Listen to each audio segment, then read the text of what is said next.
There's a lake in the heart of Asia that holds 1/5 of all the world's liquid freshwater. It's more than all the 5 Great Lakes have together.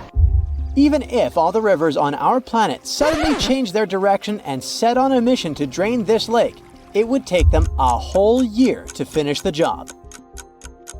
I'm talking about the deepest lake in the world, Lake Baikal. If you decide to go all the way down to its deepest point, prepare for a journey of almost 5,400 feet. The descent takes several hours, but the rift floor of the lake is way deeper, between 5 to 7 miles beneath the surface. It means it could be even further down than the Challenger Deep, which is the deepest known place on Earth. The amount of water it has would be enough for everyone on Earth to have something to drink for up to 50 years. This mighty giant of a lake replenishes its water completely every 383 years. Baikal has a great delivery crew of over 300 rivers and streams, bringing their waters right in. And only one river flows out of Baikal, the Angara, which is headed straight for the Arctic Ocean. Baikal isn't only the deepest, but also the oldest existing freshwater lake in the world. It formed at least 25 million years ago. It all began when the Earth's crust decided to play Tetris and created the lake and the surrounding mountains. At some point, Baikal must have been just a humble riverbed, but then tremors and fractures shook the Earth, and the distance between the shores got bigger. Water levels rose thanks to the melting glaciers. Then, several lakes formed and later merged into one. Baikal is one of around 20 lakes in the world that are older than 1 million years. And since it wasn't disturbed by glacial periods, it's a perfect research ground for scientists. Its deep-drilled core sediments can tell a lot about the climate of our planet in different periods. Since Baikal is in a rift basin with 2,000 seismic tremors per year, the lake is deepening and still growing in size. Its shores drift apart at around the same rate as South America and Africa are moving away from each other, so it has all the potential to become an ocean. Another thing Baikal has in common with the oceans is that it has water rich in oxygen, even at its lowest depths. This is one of the reasons why the fauna of the lake is so incredibly rich.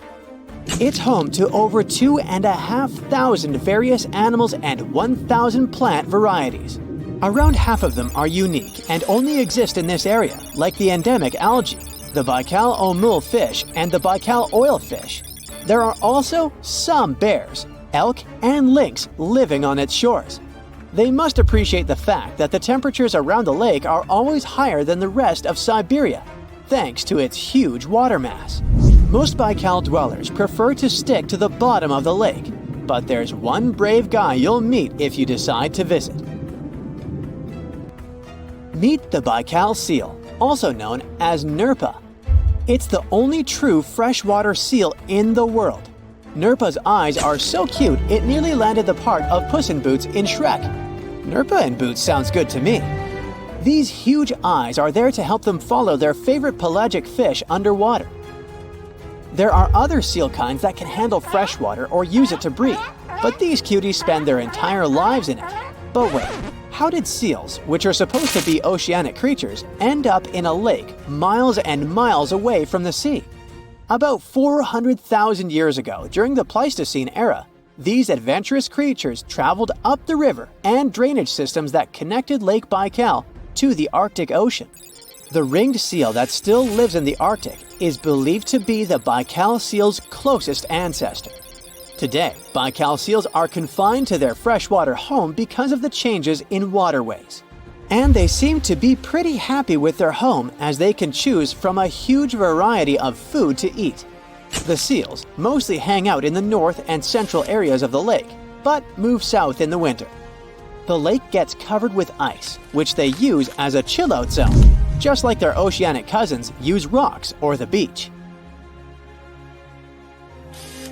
Since at least 1969, Lake Baikal has had some mysterious ice rings pop up randomly here and there.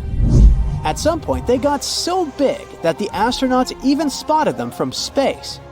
The rings usually appear in late April, but can be there in January or May. Scientists couldn't crack the code on how these rings form for a while. They had all sorts of theories, and the most popular involved methane gas bubbles from the lake's depths. But then, scientists noticed that some of the rings were in shallower waters, where gas emissions don't happen. So, an international team of scientists decided to solve the mystery. They traveled to Lake Baikal, drilled holes in the ice, and dropped sensors into the water. In 2016, when they started the research, they heard that 2 vans had gotten stuck in the mysterious ice rings. Once they had analyzed the data from the sensors, it turned out that the secret behind the rings was warm eddies flowing clockwise under its ice cover. The currents were less intense in the center of the eddies, so the ice above them was thicker at the edges. The waters of the lake are so clear that you can see some extremely deep parts up to over 130 feet down. This is thanks to the surrounding mountains that send off melting ice right in. Plankton that live in the lake also helps clean the floating debris. When this crystal clear water freezes, it forms an unusually thick and see-through layer of ice. The wind likes to play sculptor on Baikal and creates one-of-a-kind pieces of art here. It picks up water, which, of course, freezes into the most unusual designs. Frozen bubbles and icicles you've never seen before. The location and geography of the lakes and the cycles of melting and refreezing create the perfect conditions for this ice workshop. And you can even see rocks that seem to be floating. The bottom of the rock freezes to the surface of the ice. Then, the strong winds wear away the surroundings, leaving a perfect pedestal for the rock. If you think the floating rocks look eerie, how about Baikal's version of the Loch Ness Monster? The local Buryat people have a legend about the water dragon master that lives in the lake. A dragon is believed to be the most powerful creature living on Earth in Asian mythology. They believe there are 4 dragons living in the 4 seas, each responsible for one of the cardinal directions. Baikal is the North Sea in this story. The image of this dragon is supposedly etched in ancient petroglyphs on the cliffs of Baikal. There's also a hefty stone slab that looks like a monument dated back to somewhere between the 3rd and the 9th century BCE, depicting a mysterious water monster. Imagine the stories this stone could tell, echoing the whispers of a bygone era and leaving us to unravel the enigma of the Baikal cliffs. The legend says that a local warrior was chasing the dragon. He finally reached the largest Baikal island of Alkan. He was ready to face and defeat the dragon, but the beast turned into a beautiful girl, and they got married. That's one unusual twist to a classic defeat the dragon and take the girl story. So, local legends describe that dragon as a giant sturgeon with an almost gator-like snout and armored body. In reality, the mythical monster must be one of the many huge fish living in the lake. They can afford to grow to several feet in length thanks to the high levels of oxygen in the water. Beluga sturgeon can weigh several thousands of pounds, lives up to 50 or 60 years, and never stops growing. You rub your eyes, trying to make sense of everything. Perfect circular holes in the bottom of the ocean floor off the coast of Big Sur in California. You have no idea how this happened, even though you're a marine biologist who's been practicing it for years. You go through some of the old records and find out that these holes have been around since the 90s. In 1999, a ship-mounted sonar conducted a survey and found 5,200 of these pock marks, or large holes over 500 square miles, on the ocean floor. They look like moon craters underwater. You contact your team and get the robot ready to go down and explore the scene and bring back a few samples.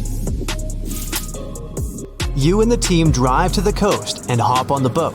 You're sitting inside controlling the robot with a joystick. Your teammate sets the robot in the water and drives it down. Everything seems normal near the surface, but as the robot goes lower, the pockmarks start appearing. A bunch of boats swift past you, making you lose your balance and focus. The robot turns on the flashlight so you can see better. But as it goes lower, the resolution is less crisp. It almost reaches the bottom, and the holes are smooth and nearly perfect circular shapes. Some of these holes that were visible in the sonar reading measure more than 30 feet across and 15 feet deep. You show the rest of your teammates the images, and they're shocked. The robot continues swimming, but there appear to be more holes all around.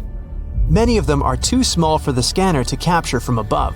These microdepressions are steep and have sort of tails going in a certain direction. It's possible that the currents underwater played a role in their shape.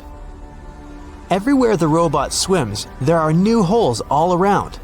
After a couple of hours, the robot goes back to the boat with some samples. You take them back to the lab and study them. The robot clearly captures images of human trash, but the samples don't indicate anything alarming for now. Despite the fact that 1/3 of the pockets are filled with trash, there's still no explanation of how they were formed. It's late at night and the rest of your team heads back home. You're passing out in the lab, still trying to find some answers. You wake up the next day, and while cooking breakfast, you get this idea that maybe these holes are gases venting out, which could be harmful to marine life. You quickly get the robot and sail out to the ocean once more. This time, you didn't even think about calling your teammates. You place the robot in the water and get behind the screen to control it. The robot descends to the bottom of the ocean and does a survey. So far, the holes still seem to be covered with trash. But some of the holes have marine life dwelling inside, like fish and seaweed. After much scanning, it doesn't look like they're producing any bubbles, which means there aren't any gases venting out, but you're determined to find them. After a while, you reach one of those large pock marks, and the robot starts scanning around. You find some bubbles coming from a source, but the robot can't reach it. It swims around trying to find a spot, but nothing. You bring the robot back to the lab and work on it. You attach some mechanical arms on it that can lift things and move them. You bring the robot back down to the same spot, but the bubbles aren't as frequent as before. You use the arms to move some of the trash and find out that the bubbles are being produced by a group of crabs chilling next to a pile of plastic. Bingo! The bad news is, you still don't have a clue why the microdepressions and pockmarks exist. As you try to control the robot to go back to the surface, an octopus wraps its tentacles around it, pulling the robot down. You struggle with the controls and push it to maximum power, but the suctions of the octopus are too strong to break off. It's a game of tug-of-war with the octopus and your robot. It takes the robot under a pile of trash, thinking it's lunch. But you use the arms to maneuver the robot out and swim back to the surface. You go back to the lab even more confused. The robot has collected more samples for you to study. Your eye is glued to your microscope, trying to figure out what's going on, but nothing. You decide to do a carbon dating test to determine how old these holes are. After a while, you check out the results and are even more stunned than before. They show that the holes are around 400,000 years old, so it's likely that human trash wasn't the cause for all this. You pull many all-nighters trying to figure out the truth. You gather your team once more and hold a small press conference about this. You claim that this may be something we should be extremely worried about, but you still can't tell them more than what you know. With all the brain work put together, you find out that the large pockmarks haven't changed or been active for more than 50,000 years. The newer holes were most likely created by human trash settling in the bottom of the ocean floor. The marine life gathered some of this trash like plastics and discarded fishing gear and created homes for themselves. This is why around 4,500 of the holes are newer and have trash in them. But it still doesn't answer why the holes appeared in the first place. You're back to square one. The only way to see what's really going on is to clear up the trash from underwater and study them. The story makes headlines in the local community and catches the attention of a cleanup crew. You organize a trip to the ocean and begin the extraction of all the trash. Many cleanup boats arrive and everyone drops down a net to collect the trash. You send down the robot once more to make sure the nets are hitting the right spot. As most of the trash is being collected, Many marine life animals scramble and try to find a way to escape. Everyone makes sure not to hurt them. After a couple of weeks, all the holes are cleared up from the trash. You do another sonar scan from the surface and can see the holes clearer than before. But you still don't have an answer for this. You do some more research trying to see if any other holes appeared around the world. On the other side of the country is a mysterious blue hole off of Florida's Gulf Coast. You catch the nearest flight to Florida and make an appointment with the scientists in charge of the expedition. Blue holes are underwater sinkholes that open below the seabed. Just like on the surface, the underwater world also has sinkholes. This one is called the Green Banana and is 150 feet below. And the hole is 435 feet deep. You dive with some special gear with the rest of the team to a barren ocean floor, and the hole is right there in front of you, looking like an oasis in the desert. You and the rest of the scientists are surprised by the diverse marine life dwelling within. Some sea turtles swim past you, and even sharks. These ones don't harm humans. Halfway through, you reach a narrow path, which makes it difficult for humans to pass through. But everyone is careful. There are corals, sponges, mollusks around the corner. You collect some samples and go back to the lab. Blue holes in general are richer in nutrients than barren lands and host plenty of unique marine life. They're quite common and don't pose any sort of threat to anyone. After making the connections, you don't think the holes off the coast of California have anything to do with blue holes. The mystery goes on. In Utah, in the middle of the desert, there are striped ponds that seem to be something from another world. The color gets even more dramatic, contrasting with the red Moab desert. The ponds have those stripes because of the evaporation. The more water there is, the more vibrant the blue shades appear. The electric blue color is artificial, though. People add cobalt blue dye, so the water absorbs more sunlight and evaporates faster. As the water disappears, the crystals of salt and potassium are left behind, which are gathered later for chemical production. You don't want to swim in there. Another unusual lake that has its looks thanks to evaporation is Spotted Lake in Canada. In winter and spring, it looks just like a regular lake. But in summer, when the sun gets scorching hot, some water evaporates, but small pools of minerals are left behind. The polka dot spots are usually green, yellow, and bluish. There are no two similar pools. They all have different colors and sizes. Don't get too close here, this place is quite sensitive.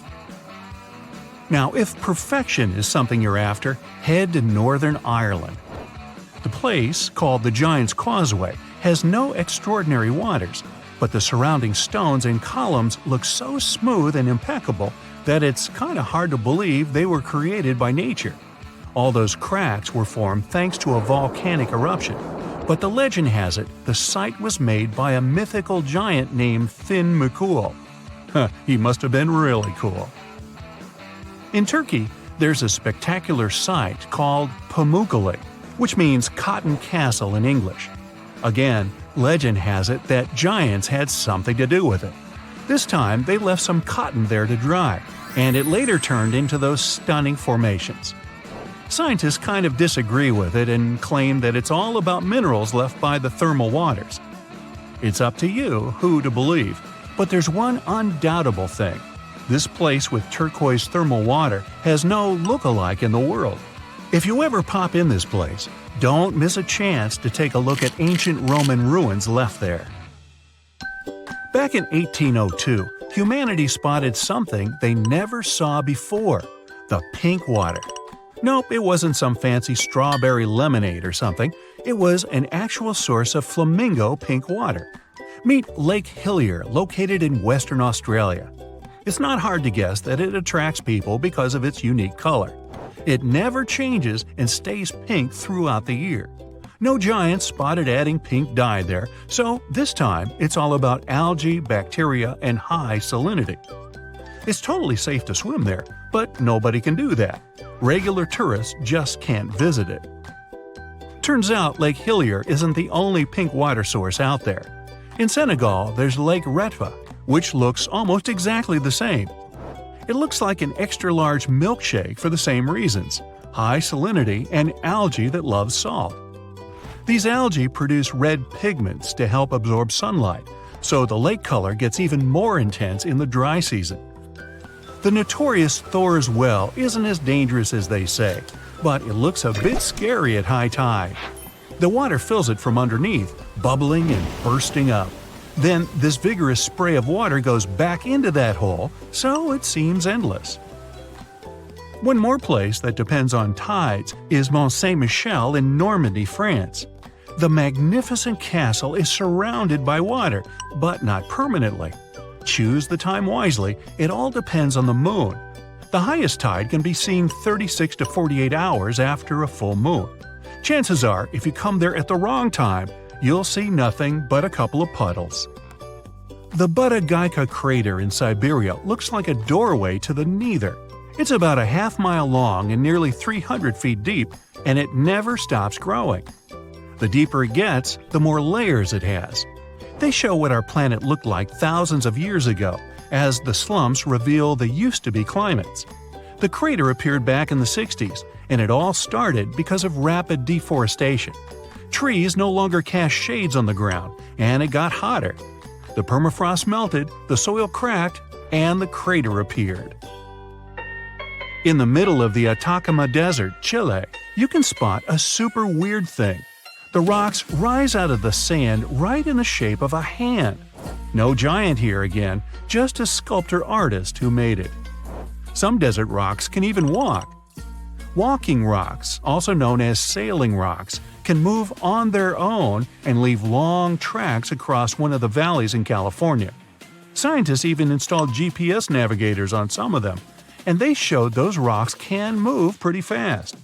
Many researchers believe it's all about temperatures. At night, the desert almost freezes over, and the sheets of ice formed underneath melt during the day, so the rocks literally slide. Gippsland Lakes, Australia, can glow at night. Bacteria get agitated in the water when the algae bloom, and their movements give that bioluminescent effect. Still, the beauty of red algae bloom is extremely misleading. Red algae contain high levels of ammonia, so think twice before diving in. It's safer to enjoy the scenery on the shore. Just a tip, you should probably do that with your nose closed. The decaying algae doesn't smell like roses. Phew. Water often glows because of bioluminescent jellyfish, and so do caves. In New Zealand, there are glowing worms that emit greenish-blue luminescent light. You can see these guys only in total darkness. These worms are carnivores, and the main reason why they glow is to attract prey, so beware. They also make webs, just like spiders.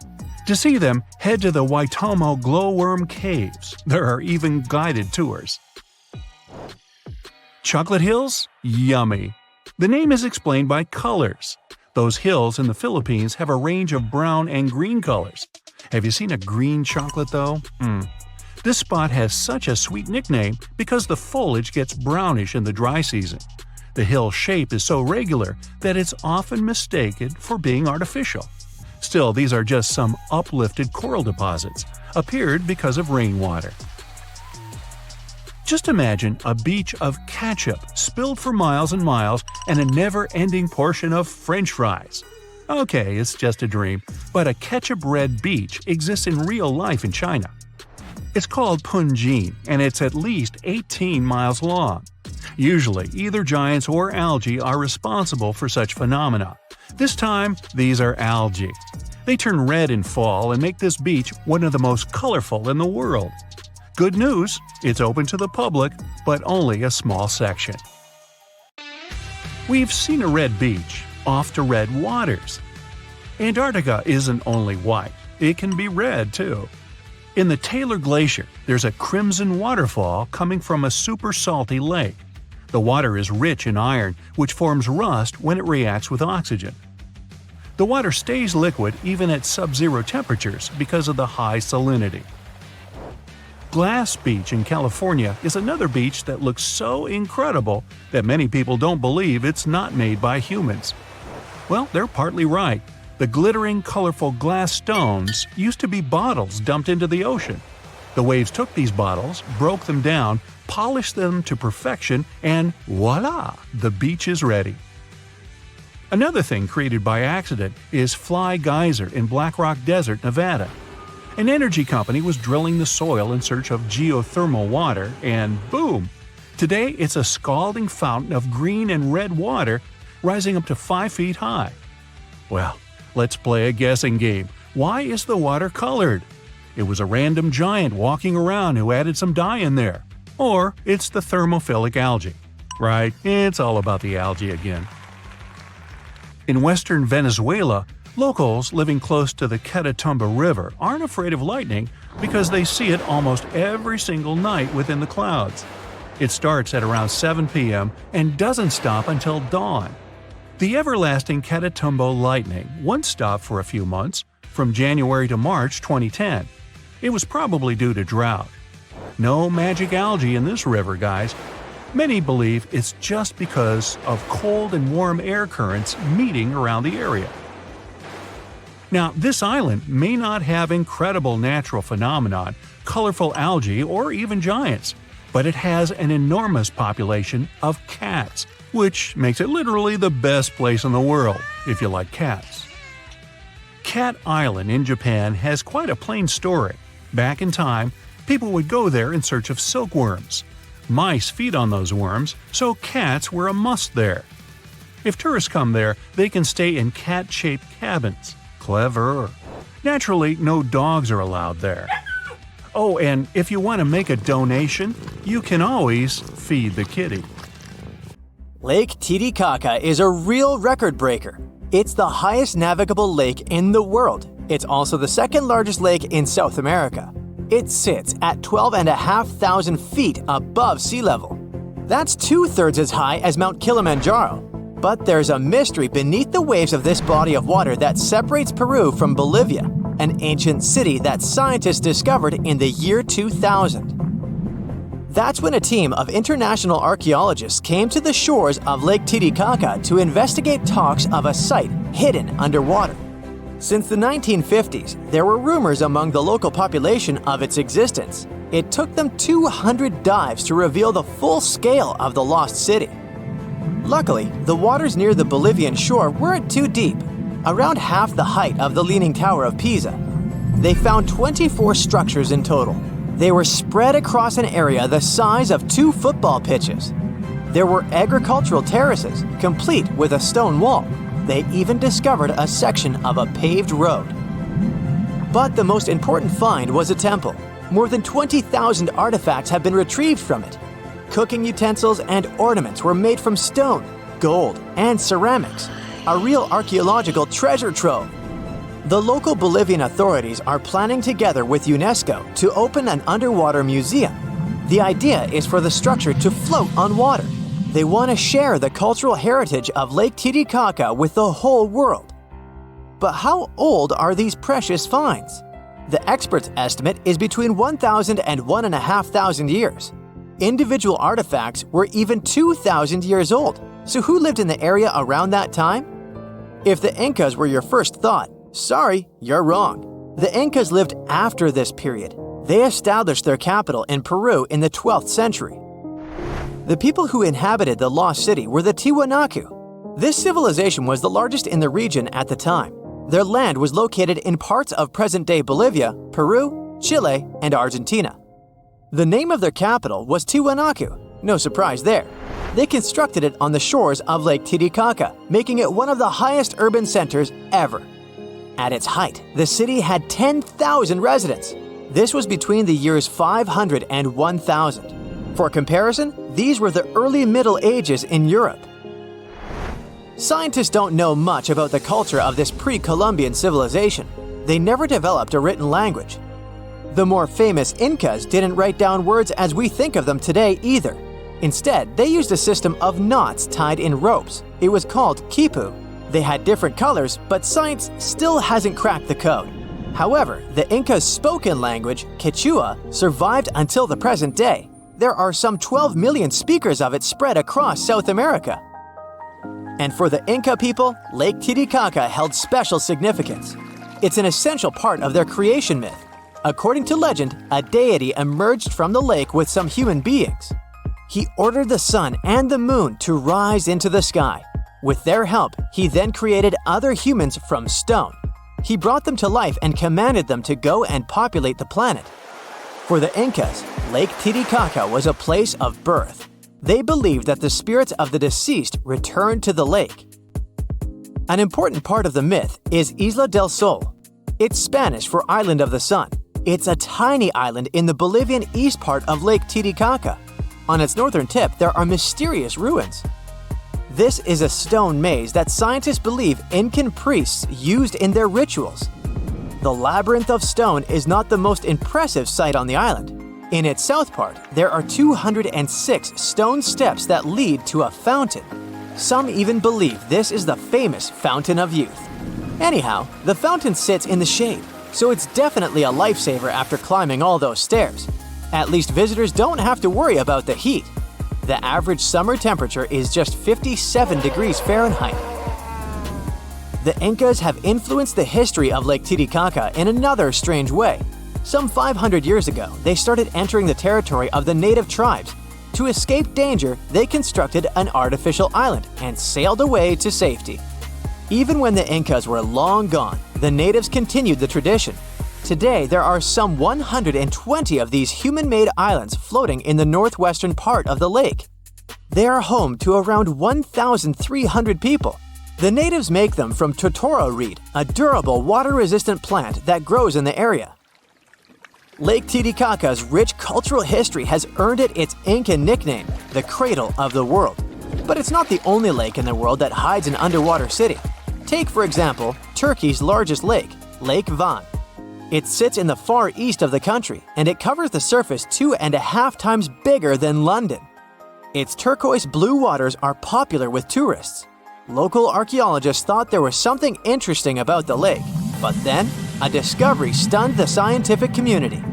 Divers found a fortress, together with a city, under Lake Van's surface. They recorded intact sections of the wall at least 10 feet long. Just by looking at the site, archaeologists estimated it was 3,000 years old. That places it in the Iron Age. The underwater city was the original hub for a long-lost ancient civilization. The ruins of their village can still be seen around the lake's edge. That's why historians believe that the recently discovered city was submerged over time as water levels in the lake rose. It remained hidden until the 21st century because of the lake's depth. At its deepest point, Lake Van would completely submerge the Petronas Twin Towers in Kuala Lumpur, Malaysia. The second largest lake in the Middle East was excellent at hiding ancient secrets. Just like Lake Atitlan in southwestern Guatemala, it got its name from a Mayan city that today lies underwater. But it wasn't always like that. Some 2,000 years ago, the Mayan settlement sat on an islet in the middle of the lake. Their view must have been impressive as it is today. Lake Atitlan is inside a volcanic crater in a spectacular highland setting. 3 cone-shaped volcanoes rise on the horizon above the water surface. No wonder people think this is the most beautiful lake in the world. But the Mayans had to abandon the settlement as water levels became too high. Experts believe that the root cause for the loss of the city was an ancient volcanic eruption. The estimated surface area of the site is about half the size of New York's Ellis Island. It now sits at a maximum depth of 65 feet. Scientists geolocated the site and are in the process of mapping the lake floor. They've discovered numerous buildings, pieces of ceramics, and stelae. These are stone slabs that stand upright and commemorate an event or a person. But these are not the only archaeological sites hiding under the waters of Lake Atitlan. Sama Bay was the first underwater Mayan city that the world heard about. A Guatemalan diver discovered it by chance in 1996. The funny fact is that he named the site after himself. There's a good reason for this. At first, no one believed the recreational diver and a native to the region. His grandmother had told him legends of a sunken church. It turned out that these folks' tales were true. In the years that followed, archaeologists descended into the area to confirm the find. They mapped the site using sonar technology. They even excavated parts of the structure that were lying on a raised section of the lake bed. The reason it went under, literally, was probably a volcanic eruption or a landslide. The intact pieces of ceramics they found suggested that the inhabitants left in a hurry. This happened around the year 250, at the height of the Mayan civilization. Oh, gravity, you heartless so-and-so. Well, that's what I think when I trip over a stone and fall face down. Of course, I'm not clumsy, you know. Anyway, gravity is a constant, right? Something entirely unshakable that we can always rely on in this ever-changing world. Unlike, love. Feeling romantic, sorry. But what if I told you that it's not as honest and clear as you think? There are places on our planet where gravity behaves like it's gone crazy. And that's why you clicked here. So let's take a look. Magnetic Hill in Leh, India. There's a stretch of road in India that's been attracting tourists from all over the world. It's no different looking from the surrounding landscape, and you could easily pass it by without noticing, if not for one very unusual and a bit creepy thing. If you stop your car on the magnetic hill going up the slope and put it on neutral, it'll start crawling upwards, eventually reaching the speed of up to 12 miles per hour. They say there's some sort of magnetic force at work here that tugs cars up the hill, hence the name. On top of that, even airplanes are said to gain altitude above this place. Skeptics offer another explanation, though. It's just the lay of the land that creates an illusion of going upwards, while in fact you're moving down the hill and vice versa. Whatever the truth, I'd like to see it for myself. Would you? Tell me down in the comments. The Crooked Forest, Poland. Near the village of Nowa Czarnowo, there's a forest in the depth of which you can find a strangely looking pine tree. Planted in the 1930s, there are 400 trees that sharply twist to the north almost at the roots, and then grow upwards in a semicircle. Although scientists offer different theories about the tree's weird growth, nobody can say for sure what made them look like that. Some say it's people who did it, while others believe it's a gravitational anomaly that somehow pushed the trees down. The trouble with this version, though, is that it would have had to stay there for years, and that only affected the trees. Still, no certain explanation exists anyways, so who knows? A waterfall, Faroe Islands. Ever seen an upward-moving waterfall? You can have a look at one on the Faroe Islands, halfway from Iceland to Scotland. But if you were expecting me to tell you an unbelievable story about a mysterious force pushing the water up the rock, then sorry, no such thing here.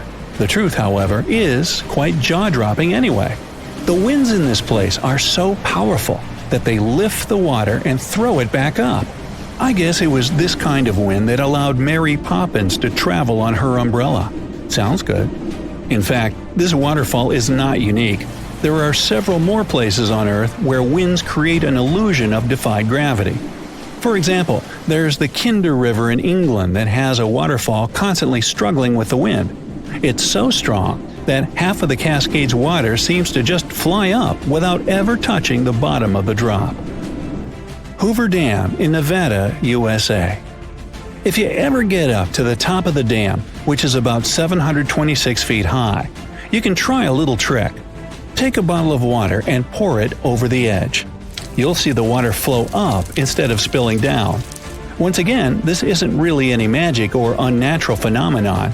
The wind up here is simply too strong for the water to fall, just like with the waterfall on the Faroe Islands. Here though, it looks even more impressive since you can do it yourself.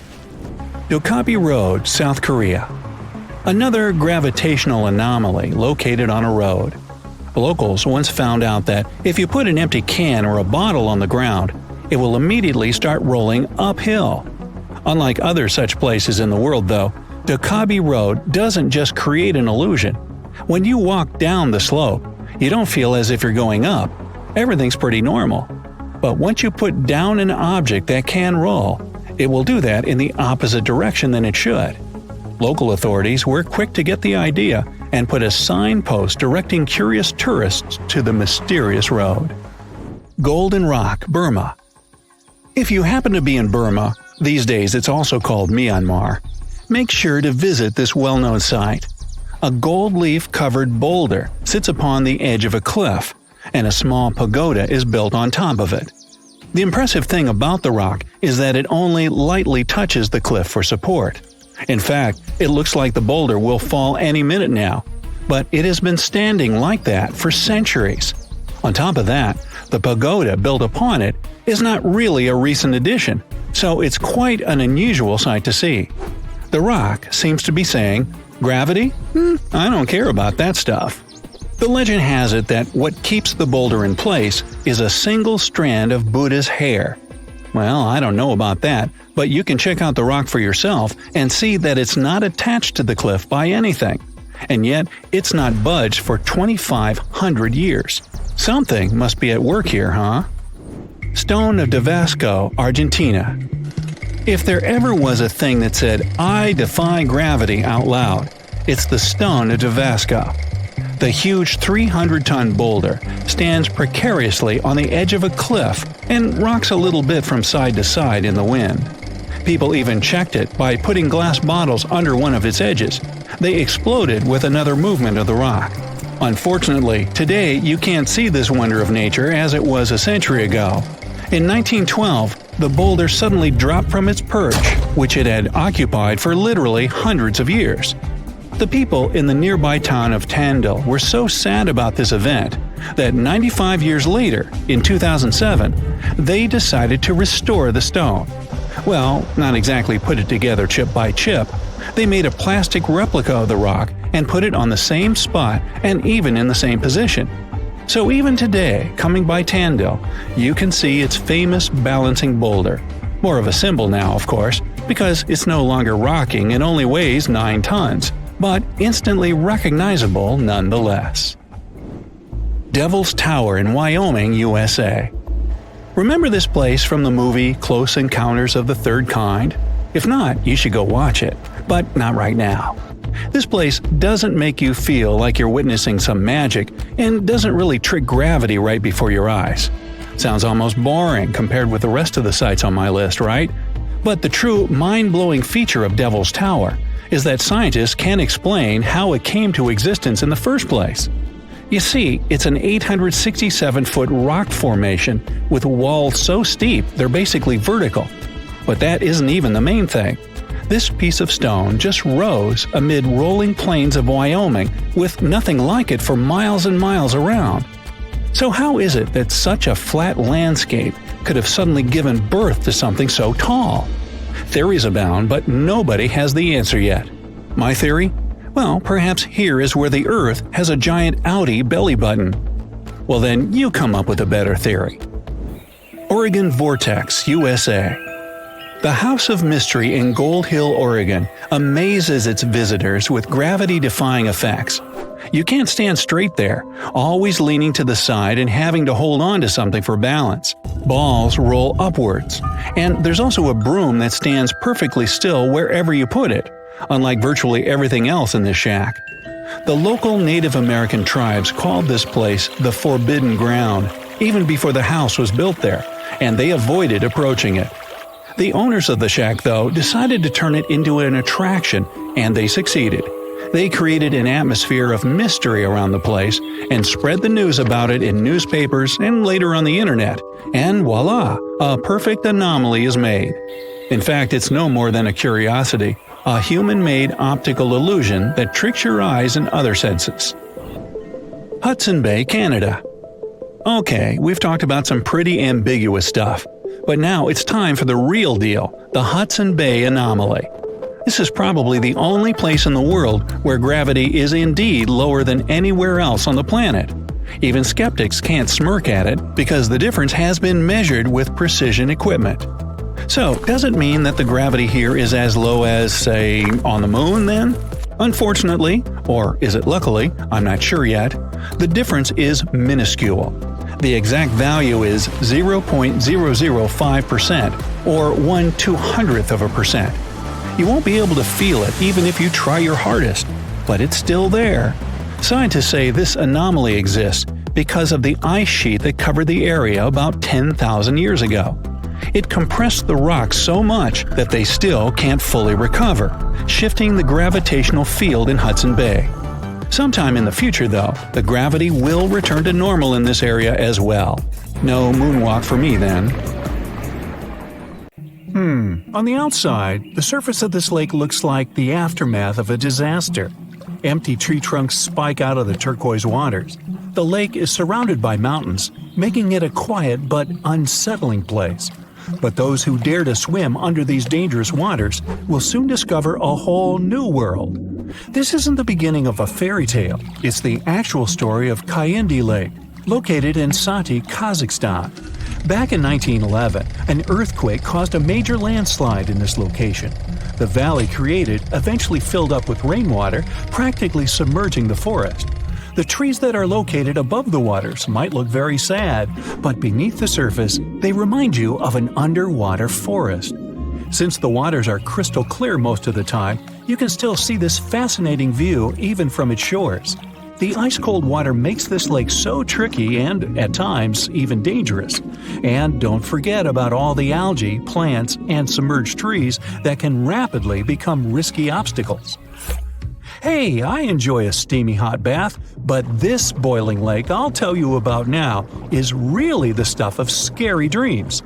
It's located on the Caribbean island of Dominica, and its waters have temperatures between 180 and 197 degrees Fahrenheit. And that's just around the edges, since no one has ever dared to reach the middle of the lake to measure its core temperature. It's true that the heat can go down from time to time, but you never know when these waters may start to boil again. The place is also dangerous because of the gases it releases, such as carbon dioxide. It doesn't smell nice, trust me, but that's mostly because of the sulfur stuck in the steamy air. This seemingly calm lake also carries a dangerous surprise. Lake Manan, located in West Province, Cameroon. It's one of the few erupting lakes on the whole planet, similar to a volcano, and most of the time it does so without any warnings. Its last eruption dates back to 1894, when it caused serious damage. The chemical mechanism of such lakes works like a can of soda that you shake before opening. There are risky gases on the bottom of the waters, so any disturbance on the surface may trigger their eruption. Natron Lake in Tanzania may be beautiful to watch because of its unique reddish coloring, but it's definitely not a place you'd want to take a swim in. While the water is extremely salty, it also combines with algae, which, by the way, are responsible for the coloring. And that's not even the riskiest thing about it. Natron Lake has pH levels so high that they become corrosive. If you dampen a piece of dyed material in this lake, it'll soon be stripped of its color. These high levels of acidity can also cause serious problems to the human skin. It's not all bad for some creatures, as Lake Natron is the only home to over 2.5 million small flamingos. These acidic and brackish waters support their survival, so it's no wonder they like to stick around. Lake Nicaragua's danger factor has less to do with chemistry and more to do with its inhabitants. It's located on the border of Costa Rica and Nicaragua and is the largest freshwater lake in Central America. When you first look at it, you won't think it can be dangerous, but because of the bull sharks inhabiting it, I wouldn't recommend taking a swim. Sharks tend to be unpredictable and at times intimidating creatures. Plus, they will eat everything if needed. Scientists initially believed this species of shark was only found in this lake, but they soon discovered that people had seen the same sharks in the Caribbean Sea.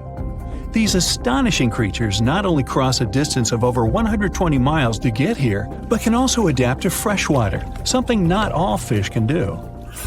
Belize's Great Blue Hole may seem alluring to divers.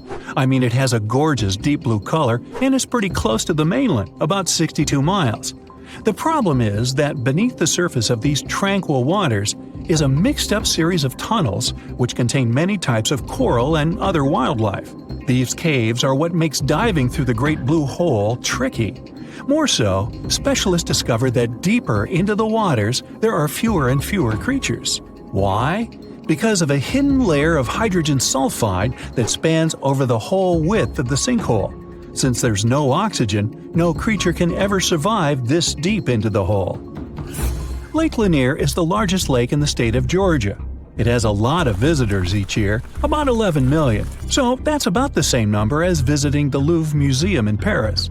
Despite its popularity, a lot of accidents happen on this lake, and nobody knows for sure why. One of the explanations may lie beneath the surface of this mysterious lake. There's a lot of debris and rubble in there, along with random objects that have been tossed in, like boats, lawn chairs, and even fishing wire. All this creates a tricky underwater obstacle course. With the added low visibility on the surface of the lake, this place can become risky to navigate. Another one of those lakes that looks like someone might have overdone with editing is the Grand Prismatic Spring, located in Yellowstone National Park, which stretches into the states of Wyoming, Montana, and Idaho. Swimming here is completely prohibited. Why? It's 189 degrees Fahrenheit in the center, almost close to boiling temperatures, and the outermost ring reaches around 131, hence the colors. Since the center of the water is way too hot for any life to make it, there's nothing clouding the surface. The lack of any living organisms here creates that vivid blue that looks almost painted over. On the small Mediterranean island of Cyprus, there's not a lot of rain during the summer. That's why some bodies of water here become so dry that in certain areas they get covered in a layer of baked salt. It's the case for the Larnaca Salt Lake. Now don't be fooled by the eerie landscape. These lands can easily become a trap. That's because it's easy to get confused about what's actually a dry surface and what's just a thin layer of salt on top of water or mud. More so, underneath the crust are salt crystals, which can cause problems for people's skin. Samaesan Hole is one of the most dangerous places to swim in the whole of Thailand. It's because it's very deep, reaching 280 feet, and gets extremely dark. At certain points, as divers get lower, they can even reach places with zero visibility. No wonder a lot of people get confused and can't seem to find their way up anymore.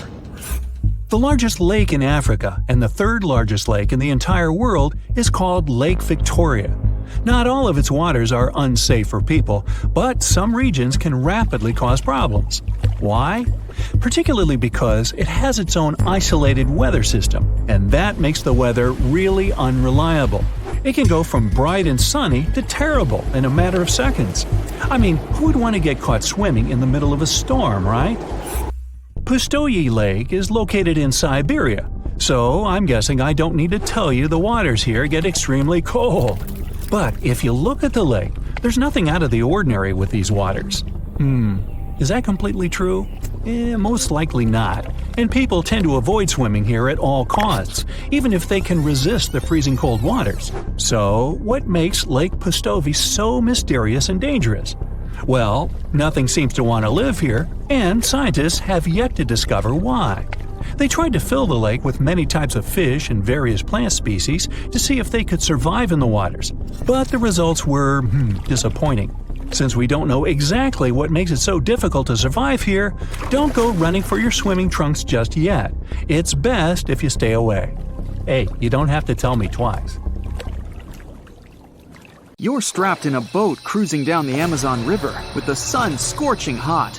As you check out your map, your boat starts rocking back and forth. The water is starting to get more intense, so you hang on for dear life. You tuck your map in your pocket and try to take control of your boat. You strike some jagged rocks and duck low to avoid tree branches. Your boat strikes a large rock out of nowhere and capsizes. You're swimming in the murky green water. While you're trying your best to get ashore, your boat gets washed away. Underneath the water lies a whole new world of bizarre and dangerous animals. Candiru fish are snake-like creatures that can grow up to 16 inches long. Arapimus can weigh more than an adult male and are taller than most basketball players. They're the biggest freshwater fish in South America. They have a hybrid gill system that forces them to pop up to the surface every 5 to 15 minutes to breathe in oxygen for their large swim bladder. You swim out of the raging water and dry yourself off. Oh no, your map is completely soaked. There's no way you can get to your destination without it. You venture into the thick rainforest, shoving the branches and leaves away. As you get deeper, you notice something on a tree. It's barely moving, but it's got sharp claws and a raggedy coat. It stretches its arm to another branch and tries to pull itself up, ever so slowly. Sloths sleep more than half their days and only head down from trees once a week. They're so motionless, they sometimes grow algae and moss on their fur. The rainforest gets denser with each step until there's barely any sunlight illuminating the path in front of you. You notice a figure following you. With every branch you step on, you can hear a faint sound right next to you creeping around. You start walking a bit faster, and the sound catches up with you. You make it out of the dense part and tread along a narrow path until you reach a cliff. You can't walk normally here, so you pin against the wall and walk sideways to cross the hills. You slowly move across with the river 30 feet below you.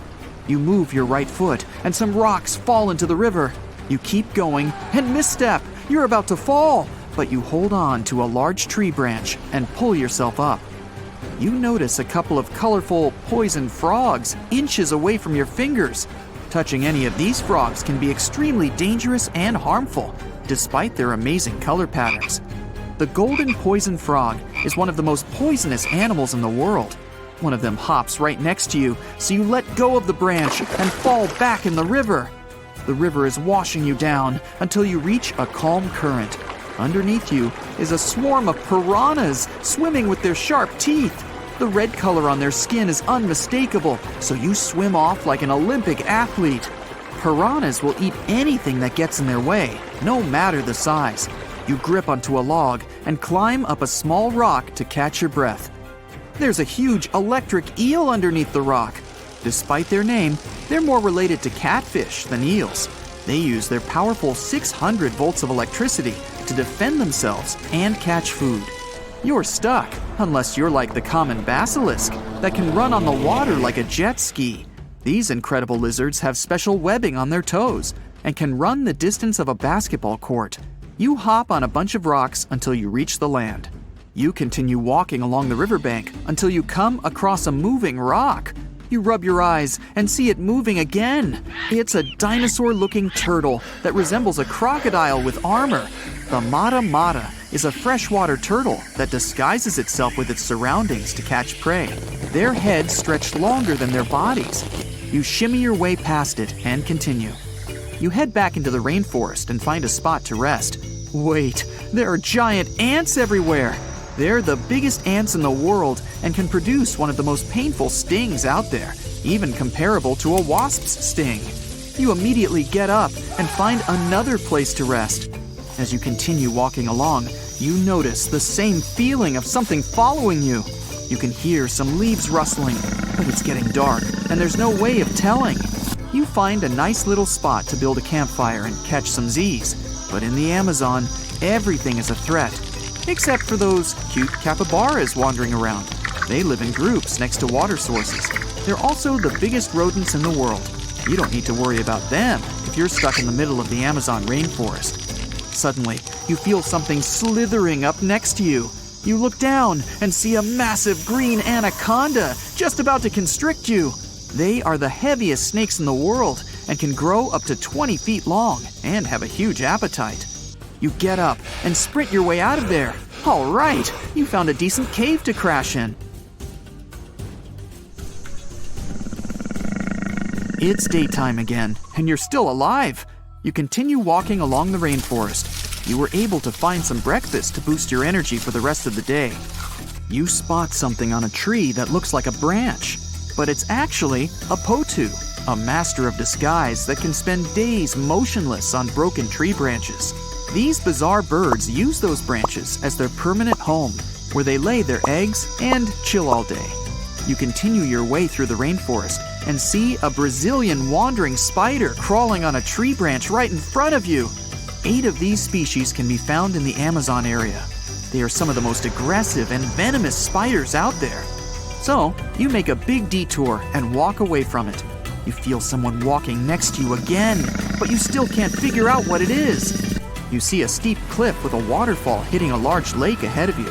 Looks peaceful, until you see a team of black caimans gathering around the shore. They're the biggest predators in the whole Amazon ecosystem and feed on anything that moves. It's a good thing you're on high ground, otherwise, whoa! You slip and fall down the river, right on the deep end. So far, no caimans spotted you. You swim underwater and try to get to the opposite end of where the reptiles are. As you climb out and dry yourself off, you notice some large black spots on you. You try pulling them off, but they've latched on pretty hard. The Amazon giant leech finds its target by tracking movement and shadow. Once they attach themselves to the skin, it's extremely difficult to extract them.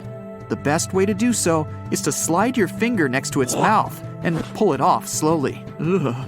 You manage to get them off your body and see that the caimans are swimming towards you. You're pinned to the wall with the lake of hungry reptiles approaching.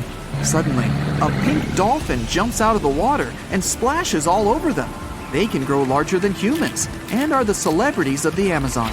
Scientists think they get their color from the blood capillaries on their skin. The Amazon even has bull sharks swimming around. These carnivorous giant fish are threatening to humans and can swim in both saltwater and freshwater. These sharks prey on anything within their reach, including other sharks. The dolphin distracted the caimans, so you climb up the cliff and try to find the best way to escape. Opened jaws waiting for you to fall into the pit are right below you. You're lucky enough to escape to the top, but as your arms pull you up, the first thing that you see is a jaguar looking straight at you. It's the creature that's been following you this whole time. You get up while it starts circling you, timing its strike. You know that you can't take on a jaguar, nor can you outrun it, so you grab a large tree branch from the ground to defend yourself. It jumps at you, but you duck down in time. The jaguar lands in the water far away from the caiman crocs. It's a good thing these large kitties are excellent swimmers. You pick yourself up and continue. And to your surprise, you find your boat again. You fix it up and sail your way out of the Amazon. Whew! For years, scientists have been struggling to explain bizarre sounds, some repeating, some heard only once, that come from the dark depths of the ocean. From bewildering hums to worrying bloops, the water transmits outlandish acoustic phenomena. One of these mysterious noises got named the upsweep. For the first time, this long train of sounds was registered in 1991 in the Pacific Ocean. One of the most unusual things about this signal is that it keeps changing, as if trying to confuse researchers even more. Like some unearthly howl, it varies from high to low frequencies and then back again, and you can hear it better in the spring and fall than in the winter and summer. Why the upsweep? It's simple. The sound travels from the bottom of the ocean towards its surface, as if sweeping up. Scientists do have a theory explaining this phenomenon: the activity of undersea volcanoes. Hot lava pouring into ice-cold ocean water could theoretically create such noises, but there's no proof found yet. Plus, the sound has been declining since 1991, even though it can still be detected. The bloop is the name given to an ultra-low frequency and incredibly powerful underwater sound that was recorded in 1997 by the U.S. National Oceanic and Atmospheric Administration. The bloop continued for approximately 1 minute. Having started from a low rumble, it gradually rose in frequency. It also kinda mimicked the noise created by marine animals, but its volume was so great that no living creature known to science could have made it. When the bloop occurred, underwater microphones managed to record it from a distance of 3,000 miles away. Rumor has it that the noise might have something to do with the fictional half-octopus monster Cthulhu, or some other colossal deep-water creature. But if you don't believe in monsters, science has another explanation: iceberg fracturing. The thing is that ice quakes recorded in the Scotia Sea resemble the mysterious bloop a bit too much for it to be a coincidence. The whistle resembles this annoying sound when a kettle of boiling water is telling you it's time to make a cup of tea. But even though it may not be as blood-curdling as some other bizarre ocean sounds, it doesn't make it any less mysterious. Plus, the whistle is very elusive. In 1997, only one underwater microphone was able to pick it up, and therefore, researchers didn't manage to pinpoint the source of the noise. The most likely cause of the sound is an eruption of one of the submarine volcanoes. Have you ever heard of Julia? No, not your neighbor. I'm talking about this otherworldly sound. Listen to it. It was recorded in 1999 by the U.S. National Oceanic and Atmospheric Administration. The source of the sound was most likely a large iceberg that ran aground somewhere in Antarctica. The sound was so loud that it was heard over a huge territory, and its duration was about 2 minutes and 43 seconds. Slow down. That's the name given to a sound recorded in 1997 in the equatorial Pacific Ocean.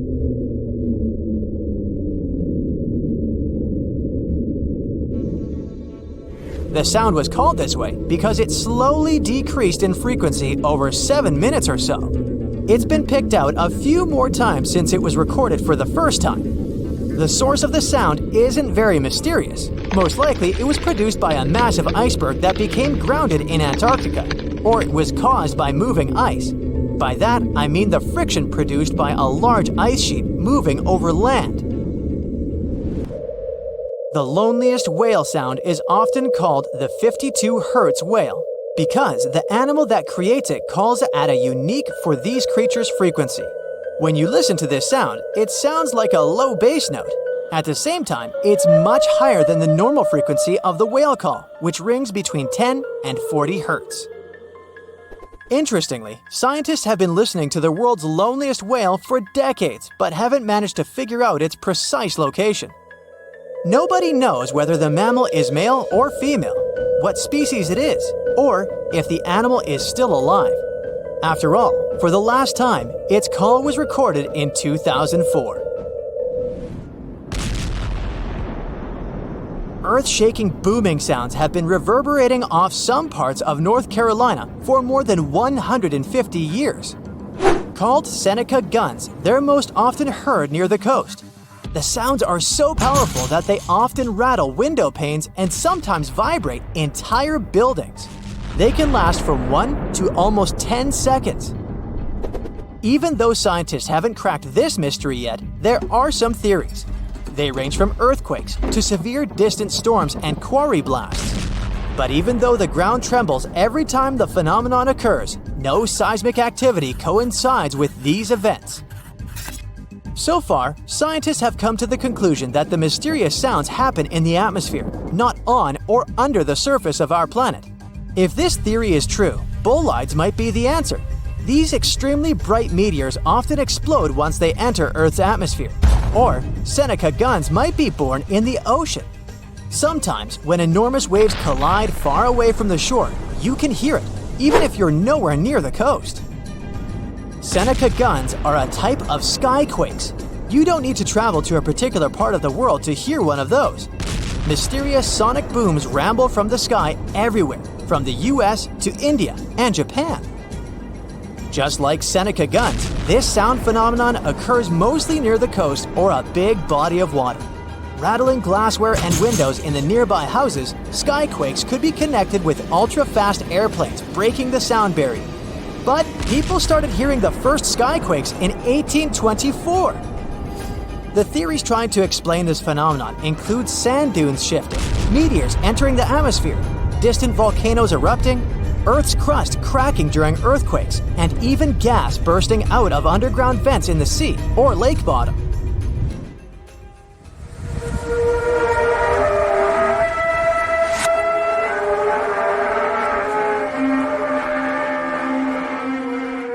In different countries all over the world, people get paralyzed with fear after hearing otherworldly trumpet sounds that seem to be coming from the sky. The inhabitants of the US, Canada, Australia, Germany, and the Philippines have already heard this hair-raising noise since it was first recorded in 2008. These sounds are sometimes called the sound of apocalypse. And although until recently, nobody could understand the origin of the sounds, NASA claims that there is nothing to be afraid of. The noise can be coming from our own planet. Usually, it's quiet and thus inaudible to the human ear. But when it gets louder, the outcome is the very trumpet sounds that scare people all over the world. Bristol hum started in the 1970s when hundreds of Bristol inhabitants began to talk about a bizarre noise audible only at night. The noise was a low-level hum and nobody could identify or trace the source of the sound. But the strangest thing about the noise was that one day, it stopped as abruptly as it started, but not before people in other towns across Britain reported hearing similar sounds. Some time ago, the mysterious sound returned. In 2015, a group of French scientists claimed that they had solved the mystery of the Bristol hum. They stated that the culprit was ocean waves that made the ocean floor vibrate. But while it was all good and well, it didn't explain why the sound was around for only several years or why it chose to return. If you ever come to the town of Taos in New Mexico, don't let another strange and unexplained phenomenon send you running for the hills. This phenomenon is a faint, low-frequency hum ringing in the desert air and grating on your nerves. Even stranger, only 2% of people who live in Taos hear this noise. But for those who do, it's unstoppable torture. On top of that, everyone describes the sound in a different way, from a quiet whir to an eerie hum or even persistent buzz. And while some people believe that the Taos hum is the result of unusual acoustics, the others suspect a bad case of mass hysteria. No one has located the origin of the hum yet. Now, the next time you travel the world on Google Maps, check out this lake in Finland that is shaped just like the country itself. This lake was modified by humans in the north of the country and is an exact model of the country on a 1 to 10,000 scale. In the 1980s, Arctic tourism and skiing above the Arctic Circle was booming. A local company decided to build a hotel and plenty of holiday cabins here.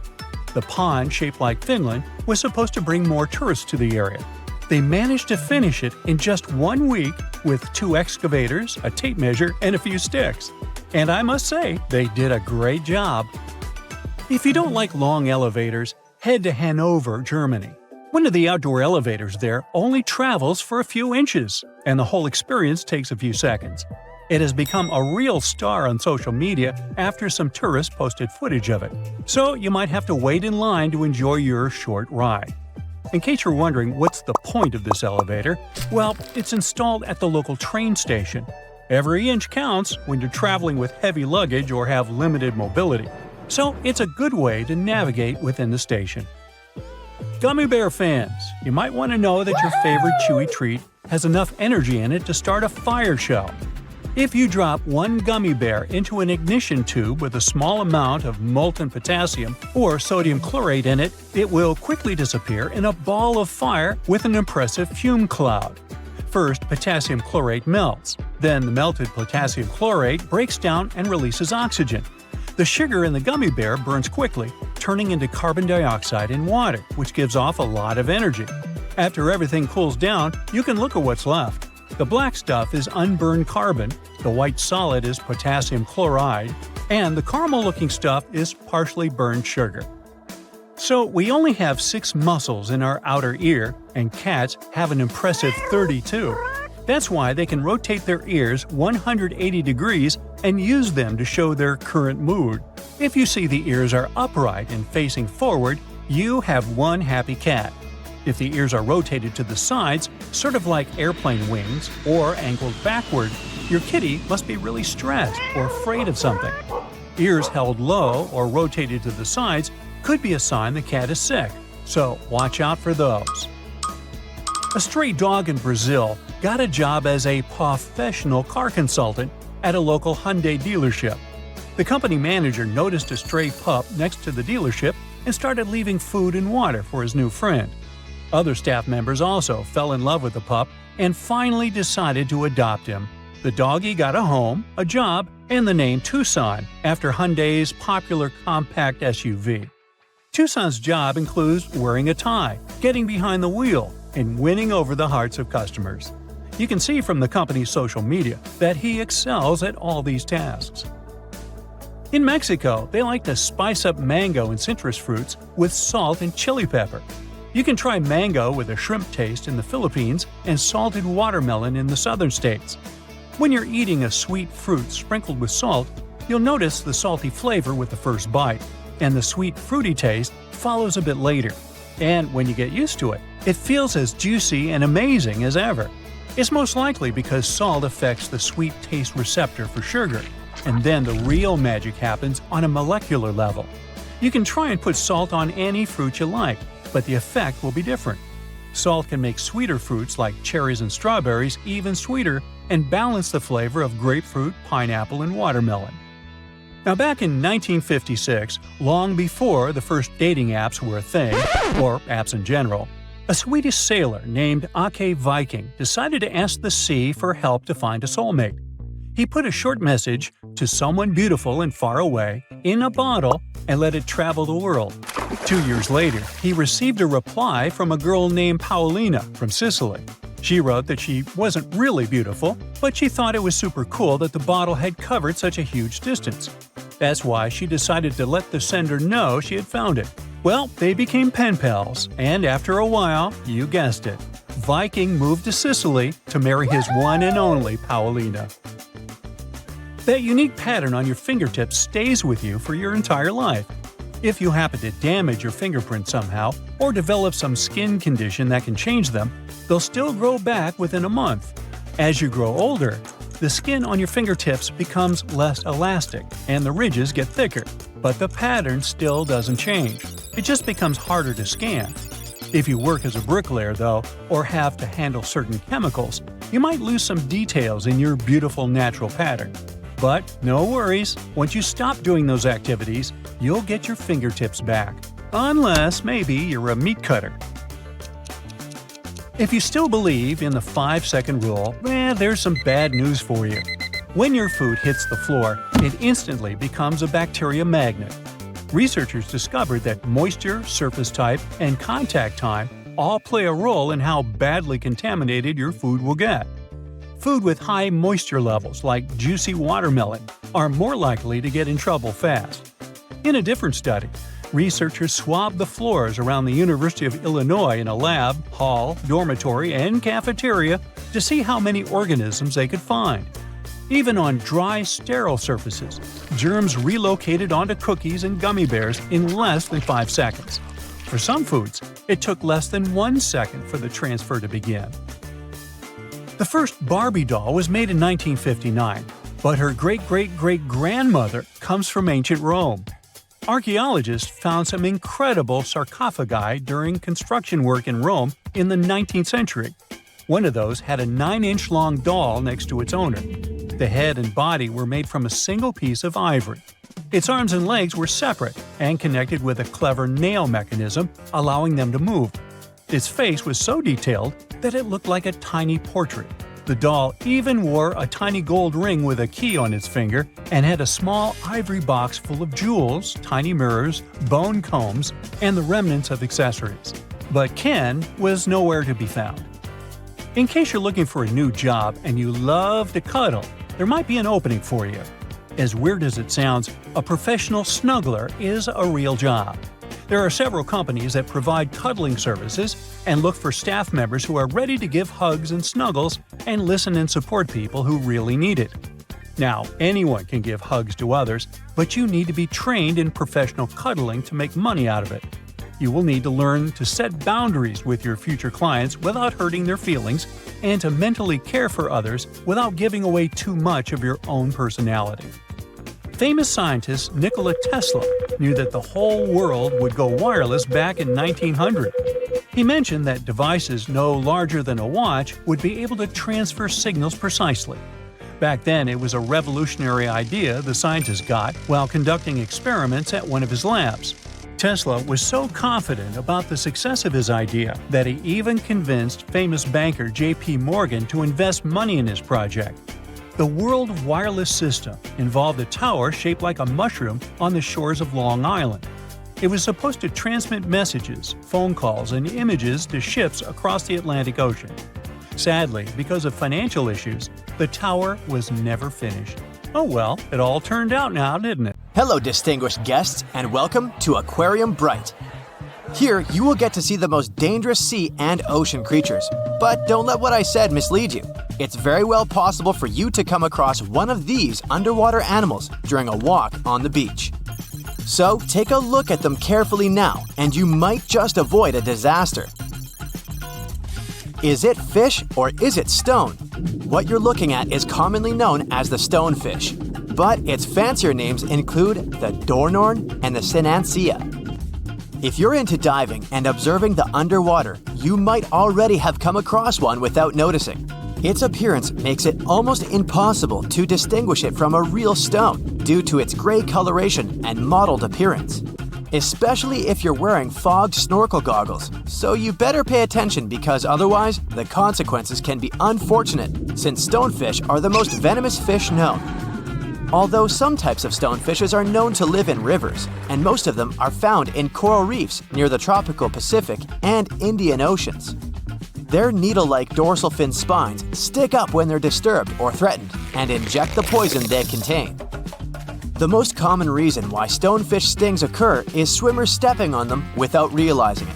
However, you don't need to be in the water to get stung. Since they can survive out of the water for up to 24 hours, you'll have to watch where you step when you're at the beach as well. Those who got stung by stonefish describe their experience to be extremely distressing. Their venom can result in infection, and in some cases, it is known to cause shock and paralysis. It might come as a bit of a shock, but despite its bad reputation, stonefish is edible if it's prepared properly. When the fish is heated, its venom breaks down. And if the dorsal fins, which are the main source of its venom, are removed, raw stonefish is served as part of sashimi too. This creature might look like it came out of a science fiction movie, but it's very much real. Say hello to the blue-ringed octopuses.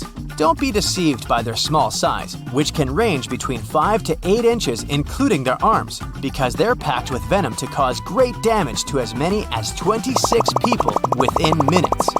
Just like stonefishes, blue-ringed octopuses are found in the Pacific and Indian Oceans, from Japan to Australia. They typically live on coral reefs and rocky areas of the seafloor. Some may also be found in tide pools, seagrass, and algal beds. Blue-ringed octopuses are not aggressive in nature. When they're not seeking food such as crabs or shrimps, or searching for a mate, they often hide in marine debris, shells, or crevices. It's only if they're provoked, cornered, or handled that they get dangerous to humans. When they're threatened, they turn bright yellow or blue iridescent rings appear all over their body as a warning display towards the potential predators. Their bites usually come unnoticed, so you might not be able to realize you're bitten until it's too late. The venom of a blue-ringed octopus can cause dizziness and loss of senses and motor skills, and ultimately, paralysis. So, better try to keep your hands to yourself and back away in a hurry if you see one. Nope, it's not a flower bouquet, so don't try to pick and smell one of those pink tube-like things. What's standing before your eyes is a marine animal called a flower urchin. It may look gorgeous, but don't let the looks deceive you. It was named the most dangerous sea urchin in the 2014 Guinness World Records. Flower urchins inhabit the tropical areas of the Indo-West Pacific and are found among coral reefs, rocks, sand, and seagrass beds at depths of 0 to 295 feet. The most noticeable feature of them is their pedicularia, which are claw-shaped defensive organs that are also found in sea stars. What makes flower urchins differ from any other sea urchin is the fact that their pedicularia is, as the name suggests, flower-like, and usually pinkish-white to yellowish-white in color, with a central purple dot. Hidden underneath those flowers, they possess short and blunt spines. Although many sea urchins deliver their venom through such spines, flower urchins deliver their venom through their pedicularia, or flowers. If they're undisturbed, the tips of these flowers are usually expanded into round, cup-like shapes. On their surface, they possess tiny sensors with which they can detect threats. And once they contact such threats, these flowers immediately snap shut and start injecting venom.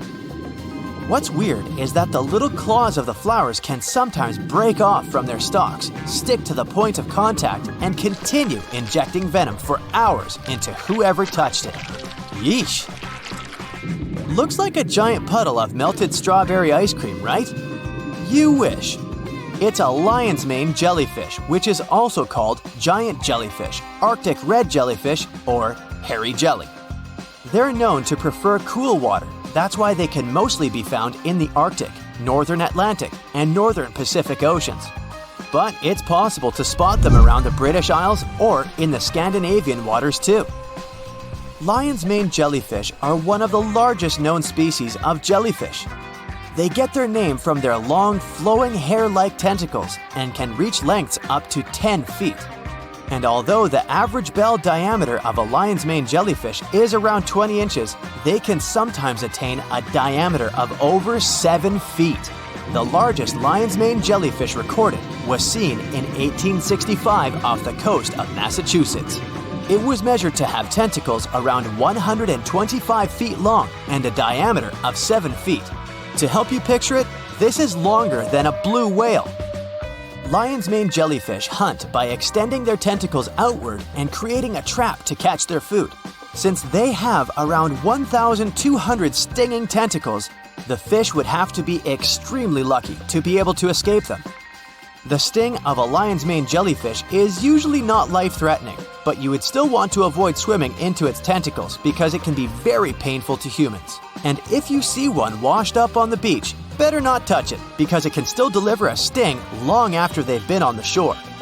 Fun fact, the lion's mane jellyfish appears in the Sherlock Holmes story, The Adventure of the Lion's Mane, as a suspect. But don't worry, we won't give you any spoilers. The last marine animal you're seeing now is a sea snake, and yes, they are different from eels. There are 69 identified species of sea snakes. Most of them can be found in the tropical and subtropical waters of the Indian and Pacific Oceans, and they have been around for millions of years.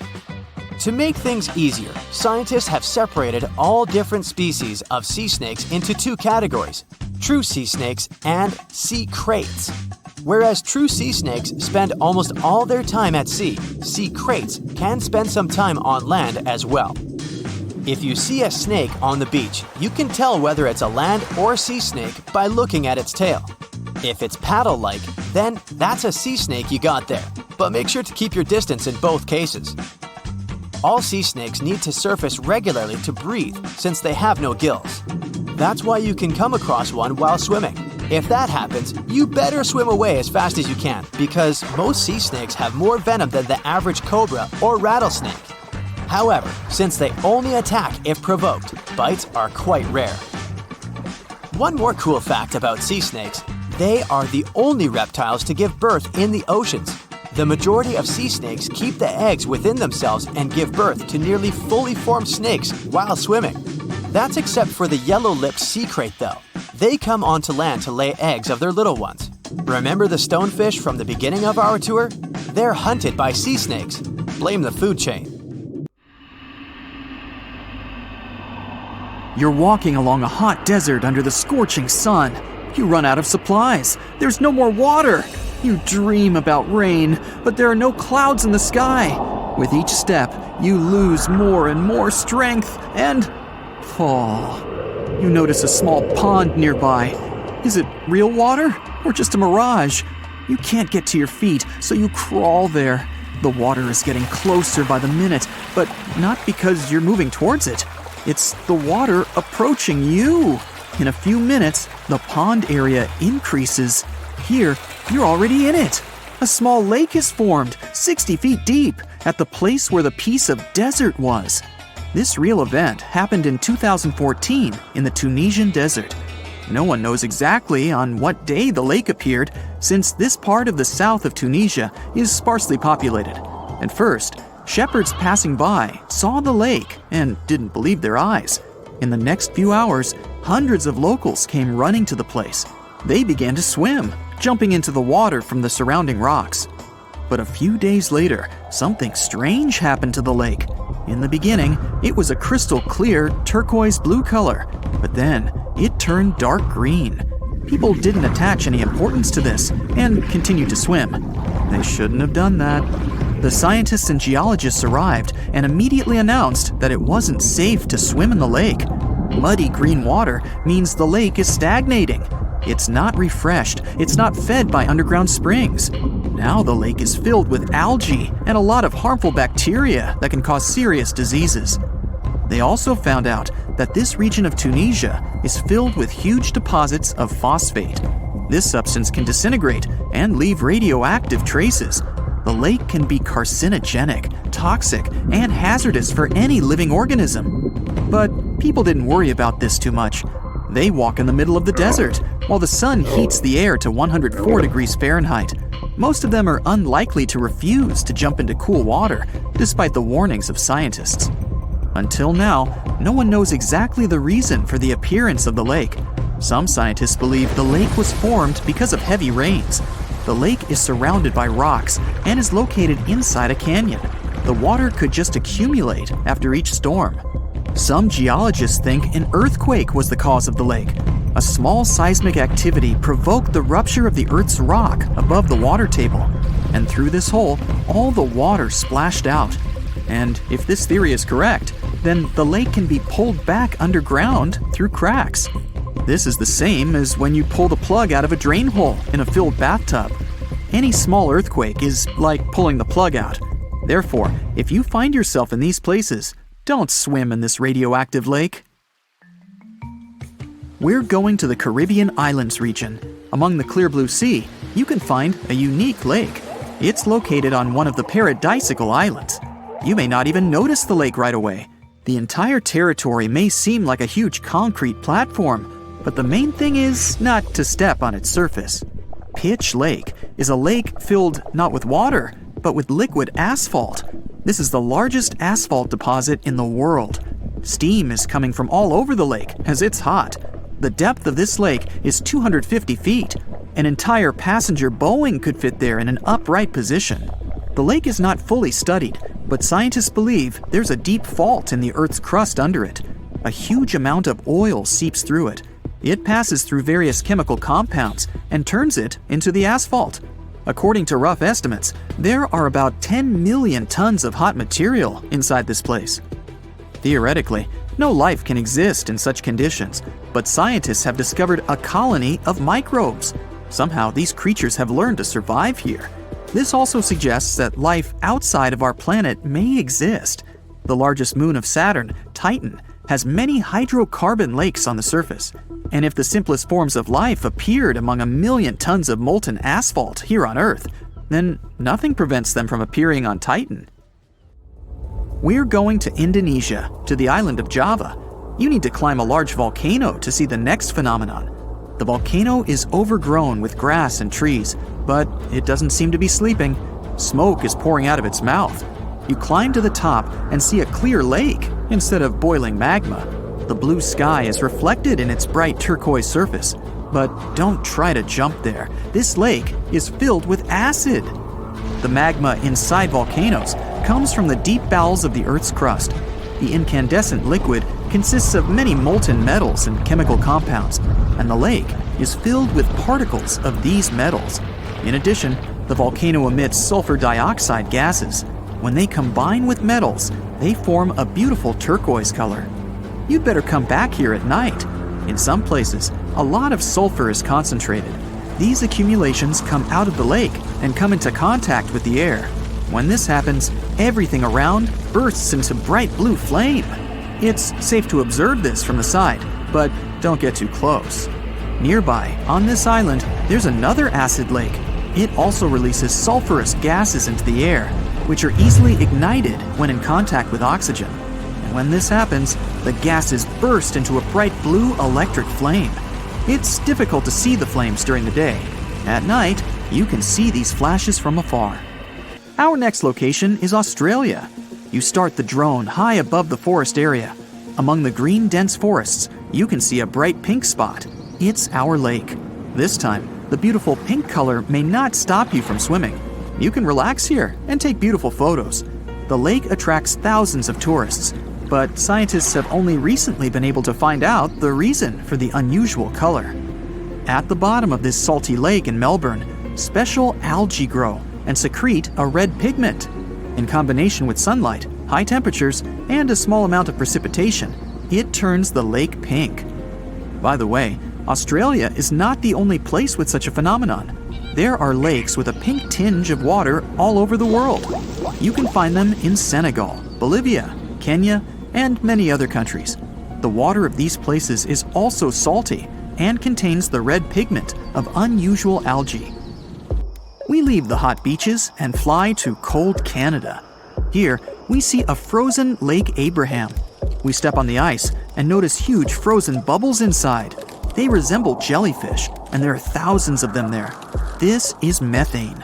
It's a highly flammable substance. The grass, leaves, pieces of trees, and any organic substances that fall into the lake become food for a lot of bacteria that emit methane. Upon contact with frozen water, methane turns into tens of thousands of frozen balls. When the ice melts, the bubbles burst and sizzle. This phenomenon can also be observed on some shores of the Arctic Ocean. There, the size of the bubbles can reach several times more than balloons. It's a beautiful sight, but it's not safe, since methane ignites when it contacts with air. We're in the coldest place of our journey. It's Antarctica, near the driest desert on Earth. A dry place doesn't mean it has to be hot. It's an area with minimum precipitation. The desert isn't sand and cacti, but a place where almost no living life inhabits. Some areas of Antarctica meet these two criteria. However, in this icy desert, you can notice a tiny lake. Its depth is only a few inches. Technically, it's a pond, but the most amazing thing is that it stays in a liquid form. The temperature here drops to negative 58 degrees Fahrenheit. The pond should be frozen, but this doesn't happen. Don Juan Pond is one of the saltiest reservoirs on the planet. The amount of salt here doesn't allow the water to freeze. Scientists have been studying this lake for more than 60 years, but they still can't find out the exact reason for the appearance of water here.